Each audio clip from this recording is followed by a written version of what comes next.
Salut à toi et bienvenue dans cette nouvelle vidéo dans laquelle je vais donc vous donner quelques avantages de s'y prendre maintenant pour venir poursuivre vos études ici en Fédération de Russie. Le premier avantage, c'est que pour venir poursuivre vos études ici en Fédération de Russie, vous n'avez donc pas besoin d'un garant financier. Et oui, il faut dire que pour le moment, le Cameroun n'a donc pas besoin de garant financier pour venir poursuivre ses études ici en Fédération de Russie.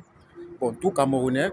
Mais pour ceux-là qui ont dans la nationalité burkinabèse, ils en ont besoin d'un garant financier avec une caution bancaire. Ce n'est donc pas encore le cas du côté du Cameroun et de certains pays en Afrique. Donc, c'est déjà donc un très gros avantage.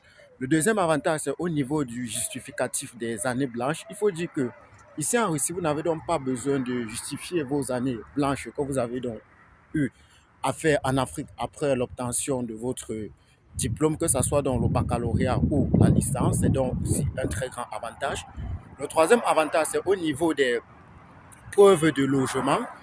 En France, par exemple, vous avez besoin de justifier déjà un local qui vous attend donc du côté de la France, ce qui n'est donc pas le cas ici en Fédération de Russie. C'est aussi un autre avantage. Le prochain avantage, c'est au niveau des jobs étudiants. Et il y a donc la possibilité de faire dans les jobs étudiants ici en Fédération de Russie. Comme je vous ai toujours dit, il y a plusieurs jobs que vous pouvez donc faire et cela dépend donc des villes et des universités. C'est pour ça qu'il y a donc certains étudiants qui m'ont donc confié leur dossier et qui jusqu'ici n'ont pas encore reçu leur invitation. C'est simplement parce que j'essaye de me battre à ce que les étudiants soient dans les villes où ils peuvent facilement aussi s'en sortir. Parce qu'il ne sert à rien de se presser et de faire venir un étudiant dans une ville où ça sera vraiment difficile pour lui de s'en sortir. Donc je préfère que l'étudiant prenne dans le temps en Afrique, il patiente et on essaie de lui trouver dans une bonne ville parce que c'est très capital, la ville où l'étudiant va arriver ici en Fédération de Russie.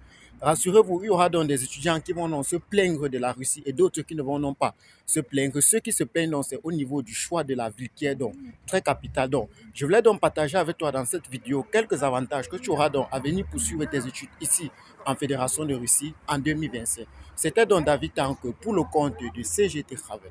Paka paka.